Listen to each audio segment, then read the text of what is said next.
আজ যেহেতু আমি দিদাবাড়ির থেকে ওই বাড়ি চলে যাব বেশ কয়েকদিনের জন্য, তাই আমার মনটা প্রচণ্ড খারাপ ছিল। আর এখানে মা আর দিদার মনটা কেমন ছিল, মানে ওদের খারাপ লাগছিল কিনা সেটাই জানার চেষ্টা করছিলাম। চলো তোমাদেরকেও জানাই। ও মা, ও মা, ঘুরবা তো?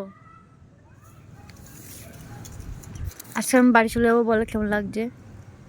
ভালো লাগছে না। হ্যাঁ, নকশা একটু মুখটা দেখি। ভালো লাগছে না? সত্যি করে বলো কেমন লাগছে? সত্যি করে বলছি, দিদার কেমন লাগছে? খুব ভালো লাগছে। সত্যি করে কান্না করতে ইচ্ছে করে। আবার চলে আসবো দুদিন পর। কবে যেন পিকনিক? তারপরে তাও কান্না লাগছে। কান্না লাগছে? নাতিপোতা ছিল, আমাকে চোখে ওষুধ দিয়ে দিত। তোমার ওষুধ দিতে হতো গো। নিয়ে আসবো কোনটা? দেখো গা তো বাইরে বেরে সবুজটা। দেখেছো, দিদা যখনই বলল আমি নাকি দিদার চোখে টাইম মতো ওষুধ দিয়ে দিই, ঠিক তখনই আমার মনে পড়লো আজ তো সকাল থেকে খুব একটা ওষুধ দেওয়া হয়নি, তাই আমি ফটাফট নিচে গিয়ে আবার ওষুধটা নিয়ে এসে দিদার চোখে দিয়ে দিলাম। বেশ এই কদিন মজা করেই কাটছিল, কিন্তু এখন বাড়ি গিয়ে যে আমার কতটা মন খারাপ করবে আমি সেটাই ভাবছিলাম।